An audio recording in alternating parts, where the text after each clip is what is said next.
नमस्कार। मौसम चलावास में आपका स्वागत है। बात करेंगे राजस्थान के मौसम के बारे में, जिसमें आपको बताएंगे कि अगले 24 घंटों के दौरान किस प्रकार रहेगा मौसम। तो वहीं आने वाले दिनों में किस प्रकार मौसमी स्थितियाँ राजस्थान में अब बदलने वाली हैं और एक बार पुनः जो है बारिश की शुरुआत होने वाली है। यानी जहां सितंबर के अंतिम दिनों में अंतिम सप्ताह में तीसरे से लगाकर चौथे सप्ताह में वर्षा हुई, तो वहीं अब वापस जो है तीसरे और चौथे सप्ताह में बारिश की गतिविधियां अक्टूबर महीने में राजस्थान के क्षेत्रों सहित गुजरात, मध्य प्रदेश, कुछ महाराष्ट्र के क्षेत्र हैं, उत्तर पश्चिम में संपूर्ण भारत के राज्यों में वर्षा की गतिविधियां अलग अलग क्षेत्रों में कुछ अलग अलग समय में देखने को मिलेगी।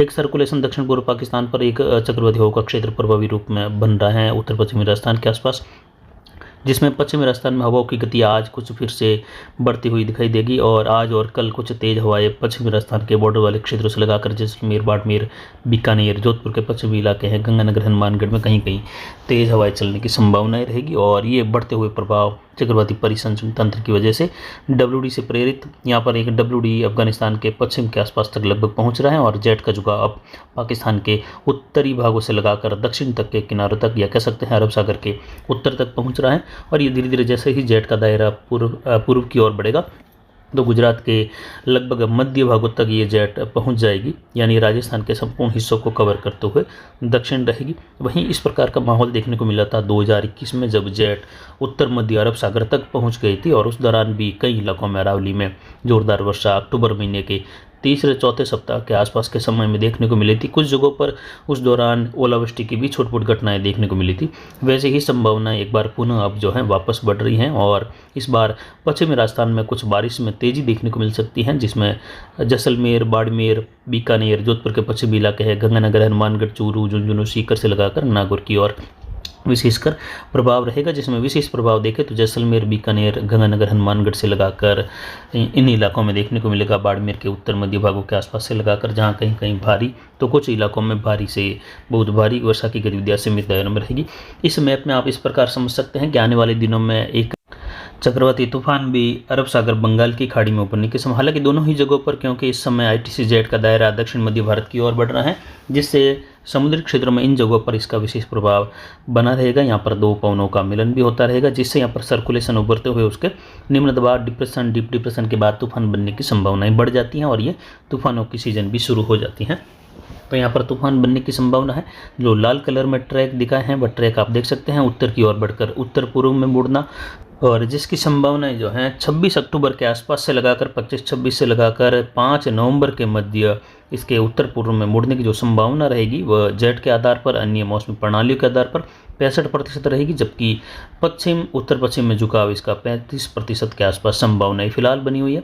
बंगाल की खाड़ी में सिस्टम के उभरने की संभावना यहाँ पर भी रहेगी अक्टूबर के अंतिम दिनों से लगाकर नवंबर की शुरुआत में तूफान के उभरने की संभावना, यानी नवंबर महीना विशेषकर प्रभावी रहता है तूफान के उभरने के लिए 15 दिसंबर तक के समय में, जिसमें यहाँ पर भी तूफान के पश्चिम और उसके बाद उत्तर पूर्व की ओर मुड़ने की संभावना रहेगी।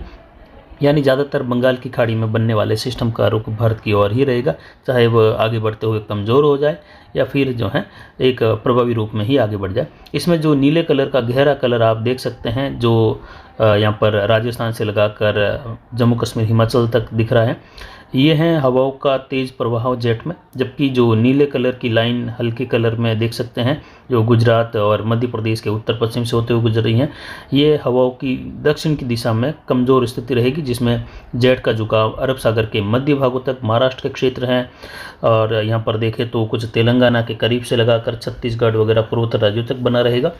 तो वहीं कुछ दक्षिण पूर्व से लगाकर हवाओं का झुकाव इसके साथ में रहने से, यानी 150 HP के आसपास हवाएं इसी जेट के साथ मिलने की संभावना रहेगी। तो इन सभी स्थितियों के आधार पर तूफान अगर बनता है अरब सागर में, क्योंकि एक बार पुनः संभावनाएं अब बढ़ रही हैं एमजेओ की स्थिति को देखते हुए, IOD काफ़ी पॉजिटिव की ओर बढ़ रहा है और अच्छी खासी स्थिति में IOD बना हुआ है। तो अब अक्टूबर और नवंबर का जो मिला जुला समय है, ये IOD के लिए विशेषकर कहे तो IOD की स्थितियों के हिसाब से काफ़ी प्रभावी रहेगा सिस्टम बनने के लिए, और एमजेओ की स्थिति भी लगातार अब जो है पुनः इन क्षेत्रों की ओर आने की संभावनाएं कुछ बन रही है। तो यहाँ पर हिंद महासागरीय क्षेत्रों में एमजेओ की स्थिति का उभार उस समय देखने को मिलता है अंतिम सप्ताह से लगाकर नवंबर के पहले 15 दिनों के आसपास। तो यहाँ पर तूफान बनने की संभावना रहेगी और उन दिनों में ये तूफान का रुख उत्तर और उसके बाद उत्तर पूर्व की ओर मुड़ने की संभावना फिलहाल संभावना ज़्यादा बनी हुई है 65%, लेकिन फिलहाल ये 15 दिनों तक के अनुमान के हिसाब से है। उसके बाद ये संभावनाएं घटती बढ़ती रह सकती हैं, लेकिन फिलहाल अगले 15 दिनों के लिए इस प्रकार संभावनाएं बनी हुई है। जबकि पिछले 24 घंटों के दौरान जो तापमान दर्ज किया गया वह 39.30 डिग्री सेल्सियस और न्यूनतम तापमान 19.60 डिग्री सेल्सियस रहा। अधिकतम आर्द्रता 75% के आसपास, न्यूनतम आर्द्रता कुछ घटकर 37% के आसपास, वायु दबाव 1016 मिलीबार और ये 1017 मिलीबार तक भी दर्ज किया जा रहा है। जबकि हवाओं की गति कम होकर 4 किलोमीटर प्रति घंटा दक्षिण पश्चिम दिशा से। वहीं जवई बांध का गेज पूरी भराव क्षमता के आसपास बना हुआ है और इससे जल निकासी अभी भी की जा रही है। लगातार नदी में पानी छोड़ा जा रहा है और आने वाले दिनों में देखें तो बारिश की गतिविधियों का विशेष प्रभाव अगर देखें तो नए जिलों के हिसाब से भी देखें तो यहाँ पर जो है पश्चिमी राजस्थान के जिलों में बाड़मेर और बीकानेर, बालोतरा और जैसलमेर के इलाके हैं, फड़ौदी, जोधपुर ग्रामीण से लगाकर अनूपगढ़, गंगानगर, हनुमानगढ़, चूरू, बीकानेर, अजमेर और बियावर के आसपास के क्षेत्र हैं, वहाँ से लगाकर इन क्षेत्रों में सीकर, झुंझुनू से लगाकर वर्षा का प्रभाव ज़्यादा रहेगा। जबकि मध्य राजस्थान की ओर हल्की मध्यम खंड वर्षा, कई इलाकों में बादलों की आवाजाही के साथ है शुष्क मौसम।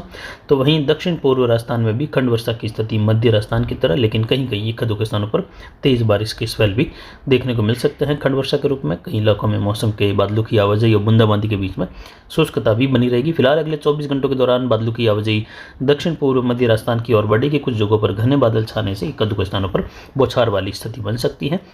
ये स्थिति उभर रही है।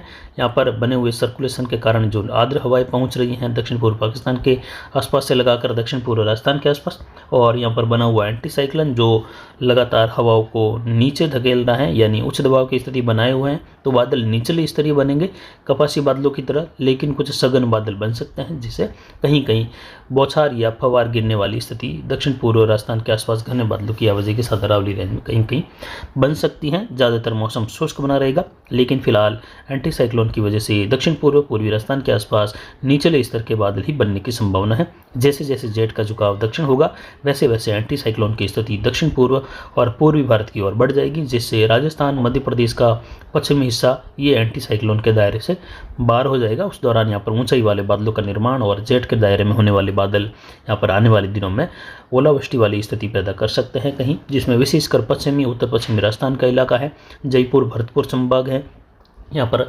ओलावृष्टि वाली स्थिति बन सकती है। तो कुछ जो है दक्षिण पूर्व के आसपास भी जेट की स्थिति को देखते हुए अगर उन दिनों में घने बादलों की आवाजाही के साथ जब WD का प्रकोप बना रहेगा या इसका असर बना रहेगा, उन दिनों में जेट का प्रभाव अरावली रेंज के आसपास भी ऊंचाई पर तेज बहाव में होता है। तो यहाँ पर ऊंचाई के बादलों का निर्माण होने और कुछ ओलावृष्टि होने की संभावनाएं बढ़ने की उम्मीद रहेगी। फिलहाल ज़्यादातर संभावनाएं जो है वह उत्तर पश्चिमी राजस्थान, उत्तरी राजस्थान के आसपास, पंजाब, हरियाणा, उत्तर प्रदेश, इन क्षेत्रों में ओलावृष्टि की संभावनाएं रहेगी। कहीं कहीं विशेषकर यहाँ पर भारी वर्षा की संभावना कई इलाकों में देखने को मिलेगी। हिमालयी राज्यों में कई जगहों पर बर्फबारी की संभावना है, जिसमें इस सीजन की जोरदार बर्फबारी भी पहाड़ी इलाकों में ऊंचाई पर देखने को मिल सकती है। जबकि आने वाले दिनों में जो ज़्यादातर ट्रैक का दौर रहेगा वो आप लाल कलर में देख रहे हैं। अगर सिस्टम यहाँ पर बनता है, तूफान यहाँ पर बनता है, जिसकी संभावना एक बार पुनः उभर रही है।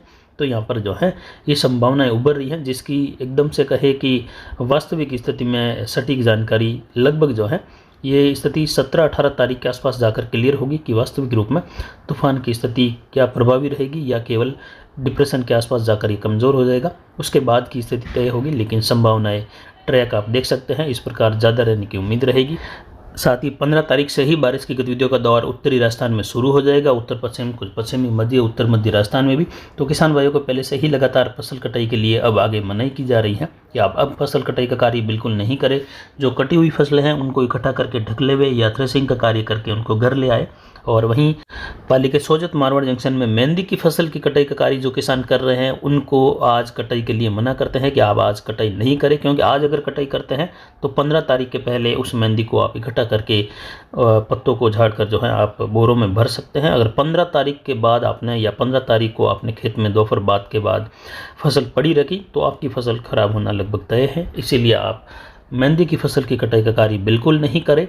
और कोई भी फसल है अब उसको कटाई का कार्य छोड़कर जो कटी हुई फसलें हैं ज्वार बाजरा उसको इकट्ठा करके ढकने का कार्य लगातार आप करते रहे। संपूर्ण राजस्थान के लिए ये जानकारी है। वहीं अनार बेल्ट में जो किसान परेशान हैं फंगस रोगों से, बैक्टीरियल ब्लाइट से, उनके लिए भी संभावना वर्षा के लिए बनी हुई है। तो आपके भी जो है चिंता का समय आने वाले दिनों में बना रहेगा। तो आप पहले स्प्रे का कार्य ज़रूर करें बारिश के पहले यानी आजकल में, और उसके बाद बारिश होते ही तुरंत आप स्प्रे का कार्य इससे संबंधित कर सकते हैं। तो फिलहाल अभी की जानकारी के लिए इतना ही। आगे की जानकारी के लिए बने रहे हमारे चैनल पर। नमस्कार, जय हिंद, जय भारत।